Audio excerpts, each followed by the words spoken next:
அவன் தான் போய் அழிச்சாங்க. இதுதான், இதற்கு தான் எதிர்க்கிறோம், இதனால தான் சொல்கிறோம். பாஜக எதிர்ப்பு அப்படின்றத வந்து ஒரு வாக்கு வங்கியாகவே மாற்றுவதற்கான முயற்சியில திமுக ஈடுபடும் போது அவர்களோட கூட்டணி வைக்கிறீங்க, தமிழக மக்களுக்கு எதிராக இருப்பவர்களோட கூட்டணி வைப்பதே அதிமுகவோட பலவீனம் என்ற பார்வை முன்வைக்கிறாங்க. உங்க பதில்? திமுக எப்பவுமே தன்னுடைய சுயநலத்தையும் தன்னுடைய குடும்ப நலத்தையும் மட்டும்தான் பார்க்குற கட்சி. அதுக்கு நான் ஒரு நல்ல சிறந்த உதாரணத்தை கொடுக்கணும், யாராலையும் மறுக்க முடியாது. இதை ஏறத்தாழ 17 ஆண்டுகள் மத்திய அரசாங்கத்தினுடைய ஆட்சி கட்டளிலே மத்திய அமைச்சராக இருக்க வேண்டும் என்கிற ஒற்றை காரணத்துக்காகவும் தங்களை வளப்படுத்திக் கொள்ள வேண்டும் என்கிற காரணத்திற்காகவும் 17 ஆண்டு காலம் மத்திய அமைச்சரவையில் இருந்தவர்கள். இந்த 17 வருஷத்தில் யார் யார் கூடலாம் இவங்க யார் யார் ஆட்சியில் இவங்க மத்திய அமைந்திருக்காங்கன்னு பார்த்தீங்கன்னா, HD தேவகவுடா, அவர் கொள்கை கோட்பாடு வேறு.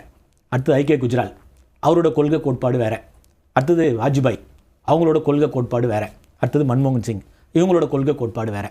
இந்த 4 பாரத பிரதமருடைய அமைச்சரவையில் தொடர்ந்து அமைச்சரவையில் அங்கம் வகித்தவர்கள் திராவிட முன்னேற்ற கழகத்தை சேர்ந்தவர்கள். இவங்க கொள்கையை பற்றியோ தமிழ்நாட்டினுடைய நலத்தை பற்றியோ இவங்க பேச முடியாது. ஏனென்று சொன்னால் 4 பிரதமரும் வெவ்வேறு திசைகளில் பயணிக்கக்கூடியவர்கள். அவங்ககிட்ட ஒரே கொள்கையோடு நீங்கள் எப்படி பயணிச்சிருக்க முடியும்? அதுக்கு உண்டான காரணம் என்ன என்பதை மக்களினுடைய முடிவுக்கே நான் நேற்று EPS பேசும்போது சொல்லியிருந்தாரு, கொள்கையெல்லாம் ஒன்றா இருந்தால் விடுதலை சிறுத்தைகள் காங்கிரஸ் எல்லாரும் ஒரே கட்சியாக மாறி இருக்க வேண்டியதானே? அதுதான் சொல்கிறேன் நான். ஒரு டிராவிடியன் ஐடியாலஜின்னு சொல்கிறாங்க. ஒரு டிராவிடியன் ஐடியாலஜி மதிமுக இருக்கலாம், தேமுதிக இருக்கலாம், அண்ணன் திருமாவுக்கு கூட இருக்கலாம். கம்யூனிஸ்டுக்கும் காங்கிரஸுக்கு எப்படி ஒரு டிராவிடியன் ஐடியாலஜி இருக்க முடியும்? எப்படி இருக்க முடியும்? அவங்க கொள்கையாக சேர்ந்துட முடியும்? அதில் வாய்ப்பு இல்லை.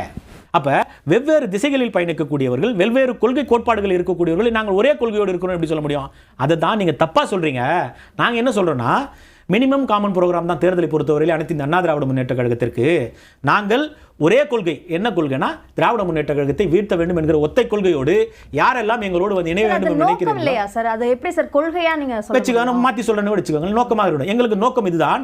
இந்த நோக்கத்தின் அடிப்படையில் யாரெல்லாம் ஒன்று சேர வேண்டும் நினைக்கிறீர்களோ நீங்கள் எல்லாம் என்னோட ஒன்று சேருங்கள், நாங்கள் திராவிட முன்னேற்ற கழகத்தை நாம் வீழ்த்துவோம். அவ்வளோதான், சிம்பிள். முடிஞ்சிருச்சா?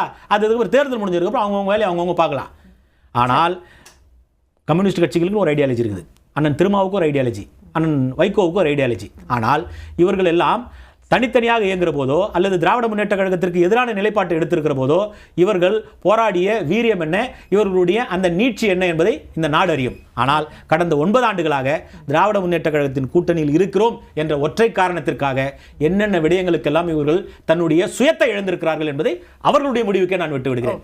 அதனால திராவிட முன்னேற்ற கழகம் தற்போது இந்த தேர்தலில் முடிவுரை எழுதப்பட வேண்டிய சூழ்நிலையில் இருந்து கொண்டிருக்கிறது. மக்கள் பெருவாரியாக அந்த எண்ண ஓட்டத்தில் தான் இருக்கிறார்கள். அதை உணர்ந்த முதலமைச்சர் அதை ஈடு செய்ய வேண்டும் என்பதற்காகத்தான் இப்ப அறிவாலயம் பக்கம் யார் போனாலும் வாங்க கூட்டணி உங்களுக்கு ஒரு சீட்டுன்னு சொல்றாரு. அது போன்ற ஒரு மனநிலைக்கு இன்றைக்கு திரு ஸ்டாலினை தள்ளியிருப்பது பொதுமக்கள், வாக்காளர்கள் என்பதை நான்